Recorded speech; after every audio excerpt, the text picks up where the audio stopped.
अस्सलाम वालेकुम and welcome back to another video. आज की वीडियो के अंदर हम डिस्कस करेंगे क्रिस्टोफर मार्लो को as a dramatist. Christopher Marlowe की पैदाइश हुई थी 26 फरवरी 1564 में और उनकी डेथ हुई थी 30 मई 1593। उनकी डेथ बहुत ही अर्ली एज में हो गई थी और कहा जाता है कि अगर क्रिस्टोफर मार्लो की उम्र ज़्यादा होती तो वो यकीनन शेक्सपियर से भी आगे होते। क्रिस्टोफर मार्लो एक English play right, poet, translator थे एलिजाबेथन एरा के। देखा जाए तो एलिजाबेथन एरा के मोस्ट फेमस ड्रामाटिस्ट के अंदर इनका नाम आता है। 1587 के अंदर इन्होंने एक प्ले लिखा था। इनका फर्स्ट प्ले था टेम्बरलाइन, जो कि बहुत ज़्यादा फेमस हुआ था। ये स्टोरी बेस्ड करती है एक शेफर्ड के ऊपर जिसे एक एम्पायर डिस्ट्रॉय करना चाहते हैं और फिर उसके अंदर प्लॉट ट्विस्ट ये होता है कि उनके जो एम्पायर होते हैं उसके ब्रदर उन्हीं के ऊपर अटैक कर देते हैं। टिम्बरलाइन जब आया था तो लोग हैरान हो गए थे और बहुत ज़्यादा पसंद किया था टिम्बरलाइन को। इसके बाद एक और फेमस प्ले आया था क्रिस्टोफर मार्लो का, the tragical history of Doctor Faustus. ये डॉक्टर फॉस्टर्स के नेम से आपने सुना होगा। डॉक्टर फॉस्टर्स की डिटेल समरी की एक अलग वीडियो अगर आपने नहीं देखी और उसके बारे में जानना चाहते हैं तो आप जाके देख सकते हैं। डॉक्टर फॉस्टर्स बेसिकली एक ऐसी स्टोरी है जिसके ऊपर पहले बहुत से राइटर्स ने लिखा है, लेकिन जिस तरह क्रिस्टोफर मार्लो ने हर सीन को डिपिक्ट किया है बहुत ही फैसिनेटिंग मैनर्स में, उस तरह किसी ने भी नहीं किया और इसी वजह से क्रिस्टोफर मार्लो का ये वर्क सबसे ज़्यादा फेमस है। बेसिकली इसके अंदर ऐसा होता है कि एक फिलोसोफर स्कॉलर बताया हुआ है क्योंकि अपनी सोल सेल कर देते हैं डेविल को और इस बेसिस पे कि उसे 24 ईयर्स की सुप्रीम पावर मिलेगी।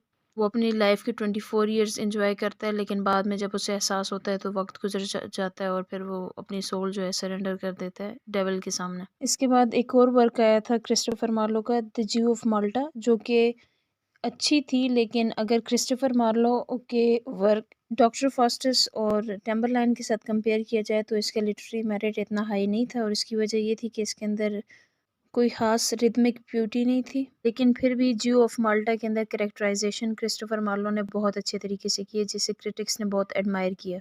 क्रिस्टोफर मार्लो और शेक्सपियर एक ही एज से बिलोंग करते हैं, इस वजह से ज़्यादातर आप देखेंगे कि आपको क्रिस्टोफर मार्लो और शेक्सपियर के वर्क के अंदर कंपैरिजन शो किया जाएगा। अगर कंपेयर किया जाए दोनों के वर्क को तो क्रिस्टोफर मार्लो का वर्क शेक्सपियर के वर्क से बिल्कुल अलग है, क्योंकि विलियम शेक्सपियर ने जो लैंग्वेज यूज़ की अपने ड्रामास के अंदर, अपने प्लेस के अंदर, वो सिंपल लैंग्वेज थी जो कि ऑडियंस में बोली जाती थी, मतलब लोग सिंपली यूज़ करते थे। लेकिन क्रिस्टोफर मार्लो की लैंग्वेज जो प्लेस के अंदर यूज़ की गई है वो बहुत ही क्लासिकल है। मार्लो ने अपने वर्क के थ्रू एलिजाबेथन ड्रामा को एक और ही प्लेस दी।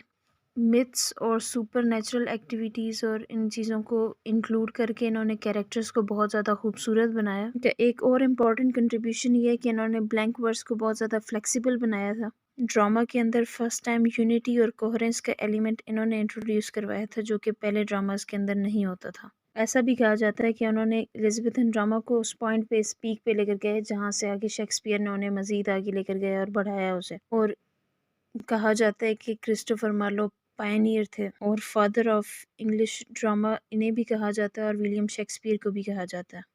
एक और इम्पॉर्टेंट एस्पेक्ट क्रिस्टोफर मार्लो के वर्क का ये था कि उनके जितने भी प्लेस हैं उनके अंदर ट्रेजिक हीरो एक नॉर्मल ऑर्डिनरी मैन था जो कि अपनी डिज़ायर्स की वजह से सफ़र करता है और डिज़ायर भी उसकी पावर की होती है। क्योंकि अगर देखा जाए, अगर ट्रेजिकल हीरो हमारा ऐसा हो जो कि बहुत अच्छा था और उसे डाउनफॉल हुआ है तो हमें उसके लिए वैसे पिटी के फीलिंग्स वगैरह नहीं आएंगी। लेकिन अगर ऐसा हो कि कोई ऐसा बंदा है जो पहले विकेड नेचर का था और फिर वो अ, अच्छी लाइफ गुजारने लग गया और उसके बाद दोबारा डाउनफॉल आया तो फिर उसके लिए भी हमें उस तरह की फीलिंग्स नहीं आएंगी। लेकिन अगर कंपेयर किया जाए एक ऑर्डिनरी मैन जिसकी अपनी डिज़ायर्स, अपनी चॉइसेस की वजह से उसे सफ़र करना पड़ता है, तो उसे हम डेली बेसिस में अपनी लाइफ के साथ कंपेयर कर सकते हैं और इसी वजह से हमारे अंदर कैथारसिस प्रोड्यूस होता है और हम पिटी फील करते हैं उसके लिए। और कभी कभी ऐसा होता है कि हम अपने आप को उसकी जगह रख के फील कर रहे होते हैं, क्योंकि इससे पहले जितने भी प्लेस वगैरह लिखे जाते थे उनके अंदर ये होता था कि जो भी हीरो होता था वो बिल्कुल परफेक्ट इंसान दिखाया जाता था, तो जिसकी वजह से एक कमी सी थी प्लेस के अंदर। क्रिस्टोफर मार्लो को रोमांटिक ट्रेजेडी का फाउंडर भी कहते हैं, क्योंकि उन्होंने first time romantic tragedy present की थी। अगर मार्लो की लाइफ को देखा जाए तो मार्लो के ऊपर बहुत सी कंट्रोवर्सीज़ हैं, बहुत से चार्जेस हैं, जिसके अंदर सबसे पहला ये कि वो गे थे, वो होमोसेक्सुअल थे। और इसका रीज़न ये बताया जाता है कि उनकी शादी नहीं की थी और कोई उनके इस तरह के कोई सीरियस लव अफेयर्स भी नहीं थे, और भी बहुत से रीज़न्स हैं। दूसरा ये कि वो एथियस्ट थे, किसी भी रिलीजन को नहीं मानते थे, गॉड की एग्जिस्टेंस को नहीं मानते थे। और तीसरा ये कि वो क्वीन के स्पाई थे, वो जासूस थे। और उनकी डेथ का रीज़न भी यही बताया जाता है कि उनका मर्डर हुआ था, और उनके मर्डर की वजह ये थी कि कोई भी नहीं चाहता था जो जिनके लिए वो स्पाई करते थे कि वो उनका नाम लीक करे, या वो जो जो भी सीक्रेट्स हैं वो कहीं पर लीक हो जाएं। जब क्रिस्टोफर मार्लो की डेथ हुई तो तब उनकी एज 29 थी। और देखा जाए तो विलियम शेक्सपियर और क्रिस्टोफर मार्लो फ्रेंड्स थे, बहुत करीबी थे। और ये चार्ज भी एक्यूज़ किया जाता है कि विलियम शेक्सपियर के जो इनिशियल वर्क था वो क्रिस्टोफर मार्लो ने ही लिखा है उनके लिए।